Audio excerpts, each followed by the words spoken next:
G'day folks, my name is Rob. Welcome back to another F1 fantasy video. Today we're looking at my race week preview and final thoughts ahead of the US Grand Prix this coming weekend. As always, if you're new around here, please do like the video and subscribe to the channel. So as always with these videos, they're broken up into two components, primarily the first being chip usage considerations, all the key talking points around upgrades, circuit characteristics, what the teams are expecting from car performance this coming weekend, and towards the back end of the video, we'll revisit what my team is looking like heading into the sprint race weekend. So a lot to dissect, obviously, because the deadline is on Friday and there'll be the extra sprint session where there's more points on the table as well. So let's get straight into it. Obviously, the two major chips on any sprint race weekend is Limitless and the extra DRS boost. I think for me, I've already used my extra DRS, so Limitless between this race and Interlagos, the third last race on the calendar, is, I guess, the time for me to really think about how and when I want to deploy that chip. Now, I guess the first question you need to ask yourself is when you're heading into a sprint race weekend and you've got chips like extra DRS and Limitless to use, are you comfortable with one practice session worth of data to dictate your decision-making process? For me personally, I've approached all the sprint race weekends with that in mind. I'm trying to be very cognizant of the fact that it's very easy to make knee-jerk decisions based on what you see in that 60 minutes worth of information. And notwithstanding that, I still think I'll likely proceed to use it just because of the points upside at one of the next two sprint races. For me personally, Mercedes needs to enter the conversation to make it worthwhile for me to use it. First of all, because of how expensive the constructor and Lewis Hamilton in particular are, and that low ownership base, which makes them a differential assets to own within itself. So I guess one promising sign is the fact that Mercedes are expecting upgrades this weekend, particularly in relation to the floor, and I'll cover that later in the video. But I think if we do see Mercedes put in some really good times on that Friday afternoon before the qualifying deadline, then I'll no doubt want to move quickly to get Mercedes and Lewis Hamilton into my team. Ferrari also relatively low owned. All of their assets are below 30%, so it makes them, I guess, a differential too. But if we do see McLaren and Red Bull atop the timing charts on the Friday after one practice, Max, Oscar and Lando in P1, P2 and P3, which we have seen so far this season already, then I may just roll the dice on using Limitless at the sprint race weekend in Interlagos instead, only because of the fact that most engaged strategists already have the Red Bull double up and the McLaren triple up. So really going with 5 of those or 4 of those assets where most people playing the game actively already own them doesn't really maximize the value of using Limitless then.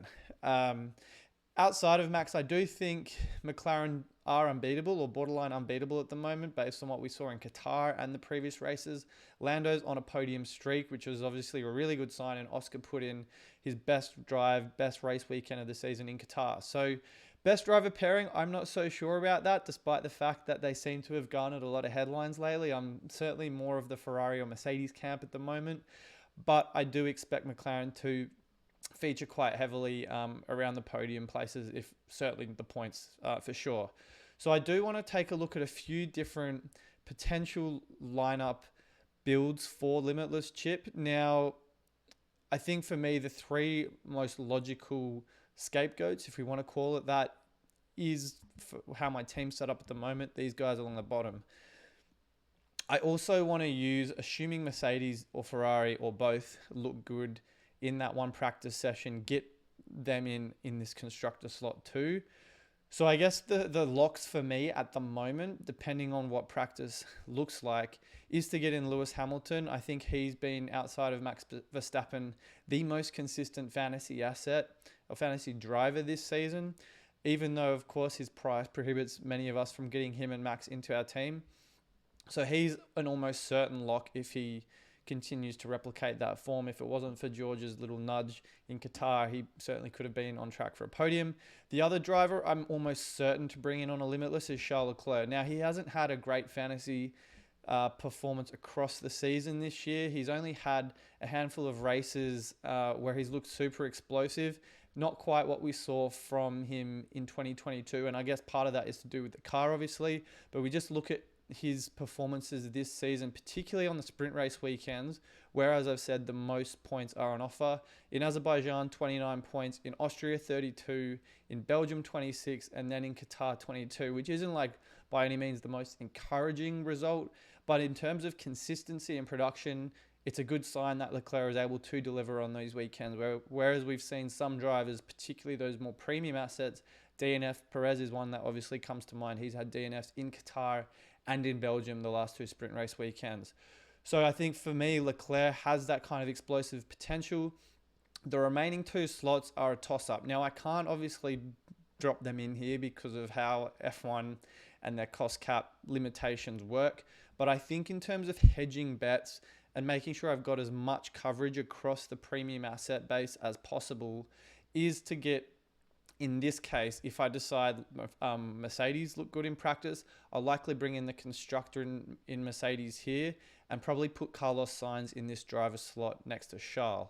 I could certainly go for a triple up, but just because of the fact that every circuit is going to have an inherent DNF risk, I'm not so sure I want to perhaps go for a triple Mercedes build if we encounter an instance like last weekend in Qatar, and I'm not suggesting that's going to happen again, where one driver gets taken out and that's a -20 to both that driver you own and the constructor as well.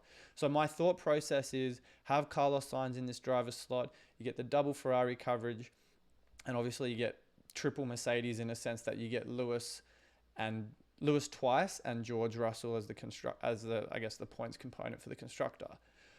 I guess the flip side to that is I could almost get George Russell in as the driver and Ferraris as the constructor. So I think they're probably the two builds I'm tinkering with the most. But I did say before, obviously, if McLaren looks particularly good and Oscar and Lando are in the top 3, top 4 after that one practice session, then I could just bring in the McLaren constructor here to have that coverage and then potentially stick with Carlos or George in this driver slot. But as I said, I'm more reluctant to do that if I'm already pretty much owning all of or at least 4 of the possible 5 McLaren and Red Bull assets that I already have in my team at the moment. So that's kind of where my head's at right now on Limitless. Again, that's kind of the skeleton for my team. Should I activate it? But again, a lot rides on what is dictated in the practice session on the Friday. So the other chip under consideration, not for me, but for a lot of people that haven't used it yet, is the extra DRS boost. I think between the two, if you've got them both available to use, I would argue the extra DRS boost is actually better to use this race because of the fact that Max has been particularly dominant the last 2 races at Circuit of the Americas. The Red Bull in particular, very strong in the straights. There's a couple of them through sectors 1 and 2, not to mention a lot of the higher speed corners. I mean, it's overall the best car, kind of catered towards all different track characteristics. But I think he's obviously won the last 2 races there and had pole position in 2021. So I think that's an obvious 3 times multiplier choice. And also with the 2 times, I feel like the Golf or the options to put that 2 times on is probably shrunk a little bit now. We're pretty good in terms of Lando Norris's fantasy production. He's entered the conversation as a top 2, 3 or 4 fantasy driver to own at the moment. And then Sainz obviously started on pole here, even though he didn't finish the race last year. Ferrari's obviously got a solid track record. And as I said, around the circuit characteristics, the Ferrari should do quite well on those straights or even those faster sections on the track. So I think Sainz and Norris are the front runners for the 2 times multiplier. You could certainly have Russell in that discussion as well. He had a great race in Qatar despite obviously falling quite back in the pack after that incident with Lewis Hamilton. But I still think Carlos Sainz and Lando Norris are the popular drivers kind of at that mid to bottom premium price asset group, if I can call it that. So they're probably where the 2 times multiplier rests. And then obviously with Limitless, if you have that available as well, Interlagos is a great opportunity to use it there because Mercedes are historically strong around that circuit. They've won the last few races or a couple of races or so there. And you could certainly get Russell in, you could get all 3 Mercedes assets in for the Interlagos race. So that's kind of my approach there. But again, practice will largely dictate what my final point of view on that is. Other chips in the conversation for this weekend is the autopilot, no negative. For both of those, I wouldn't even say they're in the conversation. I wouldn't advise teams use either of those chips. No negative, because of the fact that on a sprint race weekend, because there are more points on offer, the likelihood of a DNF and that -20 attributed to the driver or constructor that you own is likely to be offset in the other sessions where you can score points. So no negative. I think it'd be best used at a circuit like Las Vegas, where we haven't raced at before, or Abu Dhabi, where I think there's probably a lot less at stake, given most of the constructor and driver positions on the table will have been wrapped up by then. So people might be drivers might be having a little more of a punt in terms of how well they could do. Again, very speculative on my part here, but I think that is best used at a non-sprint race weekend. Autopilot, again, max over the course of an entire weekend should more often than not be the highest scoring driver, even if he doesn't necessarily finish in the top, well, as P1 on one of the sessions. And if I quickly just go back to F1 Fantasy Tools, even though Max didn't win the sprint race, he was still the highest scoring driver across the weekends. And most people are going to have the 2 times on Max. So it doesn't really make a lot of sense to use the autopilot when realistically he's still going to come out on top among all drivers, as was evidenced in Qatar. The other 2 chips, Wildcard and Final Fix, both very much team dependent. You cannot forecast or plan for Final Fix, so just read the tea leaves as they come out based on qualifying. Wildcard, I think, is probably only best used if you're taking a -4 or more for your transfers that week. So just keep those in mind, but for those 4 chips at the bottom, probably not the ones to be using this coming weekend. In terms of talking points, as I mentioned, Mercedes are bringing a number of upgrades to Circuit of the Americas, largely in respect of the floor. And it's obviously a great sign that they are rolling these out. I think it's likely to be the last ones for them this season. And if I just bring up a quote from James Allison, Mercedes technical director, he is confident that it will give the car a bit of lap time over the course of single lap and race pace. But as he's called out here, they are going to use it mostly as a benchmark to gauge whether or not the upgrades are pushing the car in the right direction. So yes, they think there will be incremental improvements to lap time, but by how much, I can't say with any certainty. We'll have a much better idea of that come practice session. It will be small, but I do not expect Mercedes are going to suddenly start overtaking the Red Bull or Max Verstappen at the front of the field. So that's encouraging for Mercedes, and that means George Russell potentially, as I said before, comes onto the radar as a replacement for Sergio Perez owners who may look to want to move him out for someone like Russell or maybe Carlos Sainz. The other material upgrades that have crossed my radar this week has been for Haas. So they are expected to bring pretty sizable upgrades, as the headline calls out here. Most interestingly to me is that this perhaps opens the door for someone like Nico Hülkenberg. I know he had a pretty bad weekend fantasy-wise in Qatar because of that DNF in the sprint race, but they are confident that the bodywork, as Gunter's mentioned here, will replicate or close to replicate a lot of what many other teams are running on the grid at the moment. So they're confident that there will be some hopefully performance improvement in that car, both in single lap, which we've already seen over the course of the season has been encouraging based on Nico Hülkenberg's qualifying performances, but hopefully race pace as well, because of the fact that they do have that tendency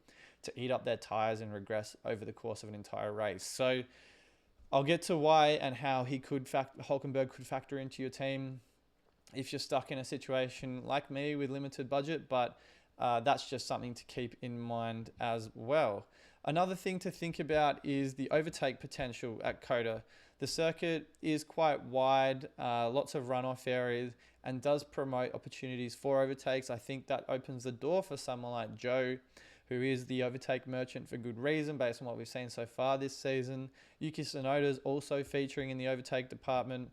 So I think those two guys certainly enter the conversation for drivers in that kind of cheaper bracket to obviously bring in if you're thinking about it. Back at F1 Fantasy Tools, obviously doesn't paint as pretty a picture for either of Tsunoda or Joe.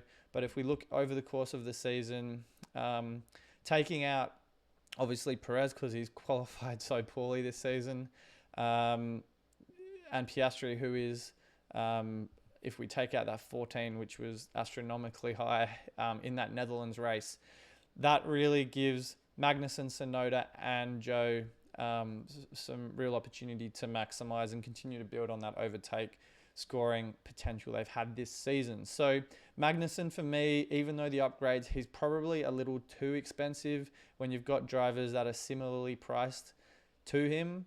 So probably not for me at the moment, but Tsunoda and Joe, I think just based on mostly the consistency we've seen from them this season, are probably my two favorites in the budget bracket.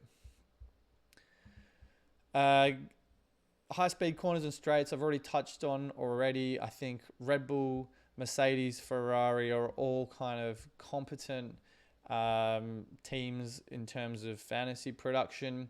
Ferrari particularly, I think that makes Sainz a very viable option. I don't think Ferrari as the constructor is quite on my radar because of the fact that even when even when Perez does poorly, they're still going to score typically around 40 to 60 points each race week. And when Perez all he has to do is finish the race, and Red Bull seem to soar above 80 points, assuming Max is in kind of the top two, which is probably not a surprise most race weekends. So I personally think Red Bull, no brainer for the constructor and Max. Ferrari, obviously, those longer straights through sectors 1 and 2, I think will work in their favour, and potentially Alex Albon as well if you've got budget or you want to bring him in. I know there have been some people who've talked about a Fernando Alonso and Alex Albon combination instead of, say, a Carlos Sainz and a budget driver like Tsunoda. I'm not necessarily knocking that, but I think Alonso's fantasy production in Qatar was inflated just a little bit because of the fact that Sainz and Hamilton didn't finish the race. He was, I think, around P6, if my memory serves me correctly, on the Grand Prix. That's not going to happen, I don't think, if those two drivers, Hamilton and Sainz, are going to be finishing in and around the points. The Aston Martin has just regressed a lot the last few weeks. And even though Alonso has been, a great source of points for the most part, the value just isn't quite there anymore like it was in the first half of the season. Going back to the circuit characteristics just one more time, the lower speed corners through Sector 3, keep an eye out for Mercedes. They've obviously been quite strong in the slower speed corners. But again, a lot hinges on those upgrades to the floor that Mercedes are expected to bring to Circuit of the Americas. And then last but not least, Daniel Ricciardo back on the fantasy radar. Maybe not for this week for me. Obviously, that broken hand has hindered his return. Liam Lawson, for anyone who owns him, has to get Lawson out of your team. Based on what we've seen so far, he won't be active. So you've got to make one trade there just about. Ricciardo, I expect, will come in at Lawson's price based on the Ricciardo coming in at De Vries's price when AlphaTauri booted Nick out. But I don't think this is the right time to bring Daniel in. Give him a race or two, see what he's like. Hopefully he gets comfortable with the car. And even though he does love the US and this particular circuit, I'm just not sure this is the right time. So maybe give it 1 to 2 weeks, see what he's looking like after this race and maybe Mexico, and then think about him for, say, Brazil potentially. And then, as I said at the start of the video, let's just quickly look at how my team's shaping up. Now, I obviously had this limitless build on the screen earlier, but I'll just refresh. I think realistically for me, I'm going to roll with this team if I decide not to activate limitless. The other option I've talked about, and if you want a breakdown on why I think this is a very viable option for Circuit of the Americas, take a look at my team selection video. I go through a number of different combinations you could think about for this weekend.